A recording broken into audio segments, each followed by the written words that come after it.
Le Seigneur soit avec vous. Évangile de Jésus-Christ selon saint Luc. Un pharisien avait invité Jésus à manger avec lui. Jésus entra chez lui et prit place à table.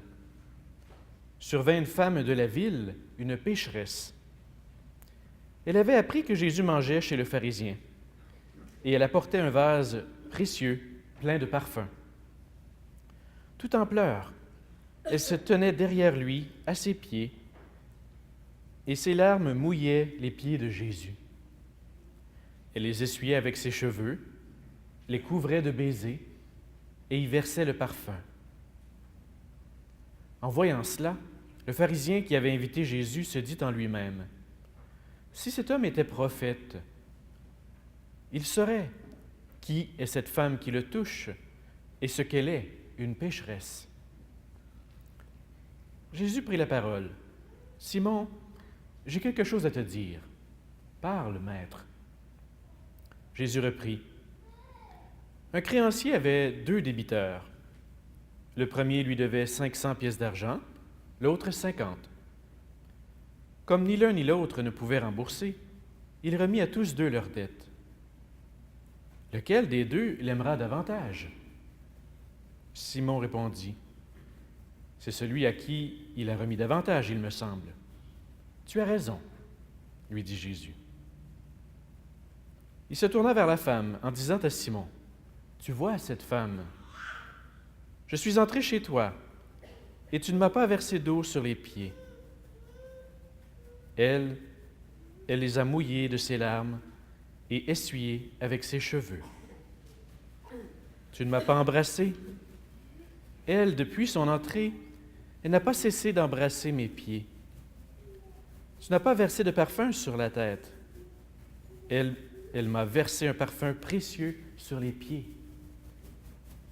Je te le dis, si ses péchés, ses nombreux péchés sont pardonnés, c'est à cause de son grand amour. Mais celui à qui on pardonne peu montre peu d'amour. » Puis il s'adressa à la femme. « Tes péchés sont pardonnés. » Les invités se dirent, « Qui est cet homme qui va jusqu'à pardonner les péchés? »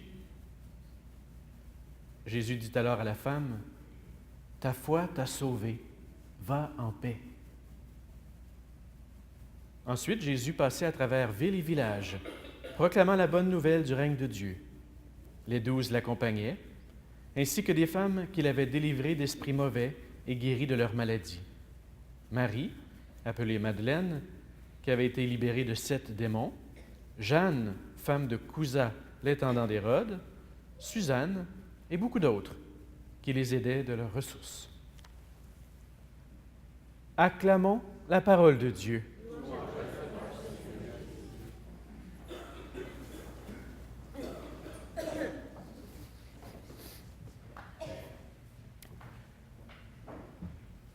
Alors j'intitule mon homélie ce matin « Nouvelle perspective ».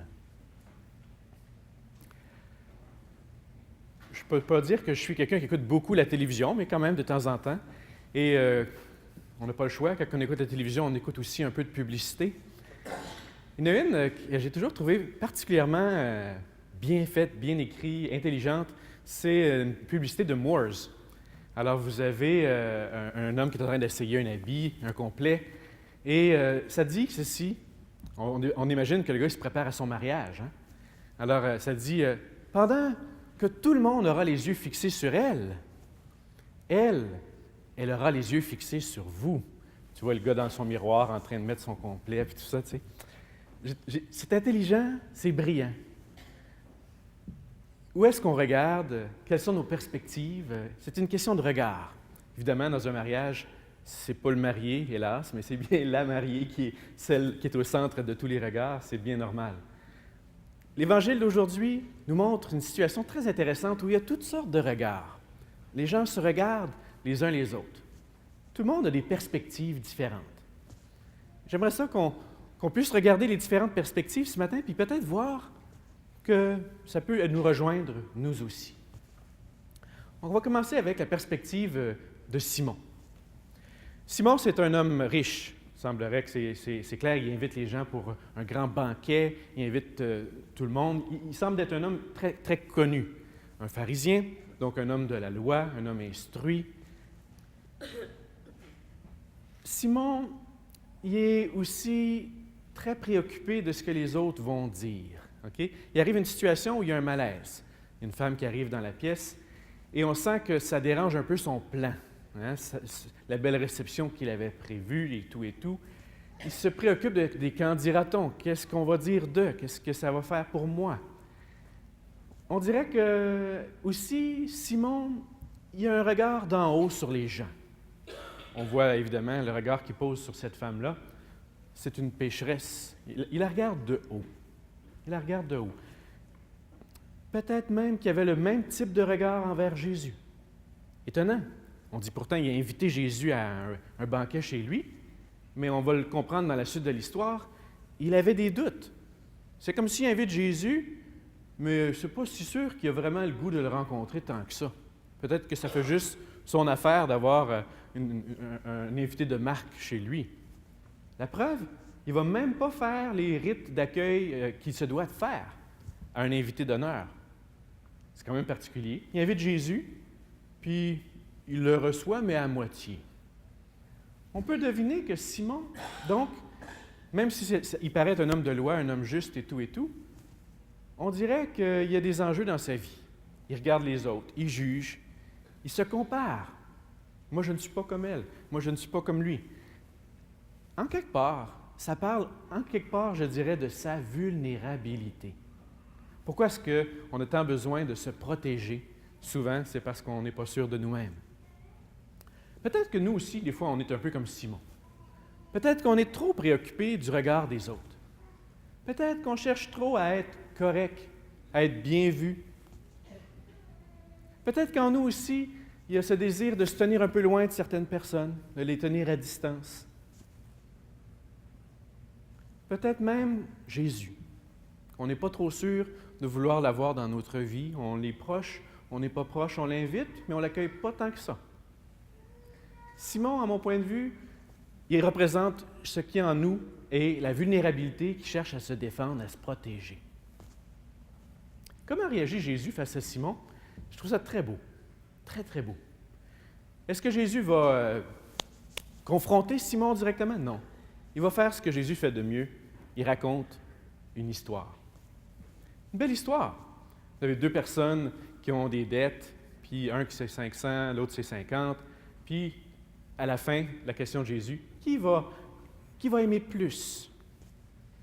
Probablement celui à qui on a remis davantage, il me semble, dit Simon.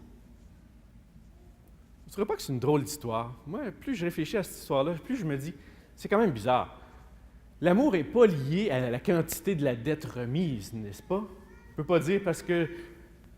D'ailleurs, avez-vous déjà vu ça, vous autres, que, je ne sais pas moi, l'amour que vous avez pour votre banquier, je ne sais pas, là, mais... Est-ce qu'on a tant d'amour que ça pour notre banquier, tu sais? Ceci dit en tout respect. Non, mais c'est bizarre. Tu sais, on remet une dette, puis là, l'autre, il y aurait de l'amour. Moi, je trouve que ça ne marche pas, cette histoire-là. Il me semble que ce n'est pas exactement ça le message. Ce n'est pas exactement ça. Le message, ce n'est pas une question de quantité. Lui a plus remis, lui a moins, on lui a moins remis, donc lui aime plus, lui aime moins. Ça, c'est une mentalité de comparaison. Jésus n'est pas là. Mais Jésus, il part là où est Simon. Simon est dans la comparaison. Alors Jésus, il part de la comparaison. Mais à quoi il veut l'amener? Il veut l'amener à comprendre que lui et elle, ils ont peut-être plus en commun qu'ils pensaient. Ce n'est pas la différence, ce n'est pas la séparation. L'un et l'autre ont une dette. Les deux sont endettés. Les deux sont pécheurs. Les deux ont besoin d'être aimés. Alors que le texte, inauguralement, nous fait penser que Jésus embarque dans un modèle de comparaison puis de quantité, en réalité, Jésus il sort de cette logique-là. Il est en train de dire à Simon, « Simon, regarde cette femme. Change ton regard. Regarde cette femme. Toi aussi, tu es comme elle. » Et là, Jésus, il fait une comparaison. C'est incroyable. Pour guérir de la comparaison de Simon, il va comparer Simon avec cette femme pour montrer qu'en fin de compte, ils ont bien plus en commun que ce qu'ils pensaient. Jésus accompagne Simon. L'histoire ne nous dit pas ce qui arrive à Simon. Est-ce que Simon va se laisser toucher? Est-ce que Simon va accepter de passer de la comparaison à l'introspection? On connaît le texte où Jésus dit ailleurs dans l'Évangile, « Arrête de regarder la paille dans l'œil du voisin, là. Regarde la poutre dans le tien. » Peut-être qu'on a Simon en nous, chacun d'entre nous, qu'on est invité à changer notre perspective. Au lieu de regarder les autres, regardez nous-mêmes. Au lieu de juger, peut-être reconnaître nos vulnérabilités, nos besoins d'amour et de pardon. Regardons maintenant la perspective de cette femme, très intéressante. Une femme dont le texte ne nous dit pas grand-chose. On ne sait pas son nom. On dit qu'elle était une pécheresse. Ouais, on a souvent présumé prostituée, mais le texte ne le dit pas. Et elle vient de la ville. Ça doit être écrit pour du monde qui vit à la campagne, ça. Hein? Bon, encore une autre qui vient de la ville. Hein? Mais, qu'est-ce qu'elle a, cette femme? Elle pleure. Elle pose des gestes incroyables. Elle ne dit pas un mot. On dirait qu'elle arrive par en arrière. Elle est tellement gênée, discrète. L'inverse du pharisien qui se mettait en avant, elle se cache par en arrière, par en bas, au pied du Christ. Peut-être que ça peut nous arriver, nous aussi, des fois, d'avoir ce sentiment qu'on ne vaut pas grand-chose. On ose à peine parler. On ne s'exprime pas. On se tait. On se sent vulnérable. Je dirais sans protection. Par terre. Cette femme-là va faire des gestes extraordinaires. Dans sa profonde vulnérabilité, comme dans mon annonce de Moores, elle n'a des yeux que pour lui. Okay? Elle ne regarde pas les autres. Elle ne regarde que le Christ. Et ça, c'est magnifique. Magnifique, sa capacité à elle d'être centrée sur le Christ. On pourrait des fois avoir l'impression qu'on est captif de notre histoire, de nos péchés, de tout ce qui nous a pris. Elle va avoir besoin, elle aussi, du regard de Jésus. Et que fait Jésus avec elle? Extraordinaire. Est-ce qu'il voit Jésus la pécheresse? Non. Il voit en elle tout l'amour qu'elle a. Elle a montré beaucoup d'amour. Jésus, il voit tous les gestes d'hospitalité. 4 gestes. Elle m'a lavé les pieds, elle les a essuyés, elle m'a baisé les pieds, elle m'a parfumé. Extraordinaire. Il voit ce que l'autre n'avait pas vu. Jésus, il voit aussi la foi. À la fin, il dit « Ta foi t'a sauvé ». Tout est dans le regard qu'on porte. Peut-être notre regard sur nous-mêmes est trop dur aussi. Et Jésus, il voit tellement autre chose que ce qu'on voit de nous-mêmes. Il me semble qu'on est invité à une nouvelle perspective, nous aussi. À voir que Jésus, il voit le beau. Bien sûr, il voit les péchés et le besoin de conversion, mais il voit autre chose. Il voit tout le potentiel, tout ce qui est là. Ça, c'est le regard que Jésus veut nous donner ce matin. En fait, puis je termine avec ça, la perspective de Jésus. Jésus, il y a devant lui 2 personnes. Plusieurs autres, là, mais disons Simon et cette femme. 2 personnes qui sont vulnérables. Une personne qui l'accueille, mais pas tant que ça. Une autre qui l'accueille. Si bien que j'aime à me demander, moi, qui a vraiment invité Jésus? Est-ce le pharisien ou la femme? C'est elle qui l'accueille avec toutes les rites de l'hospitalité.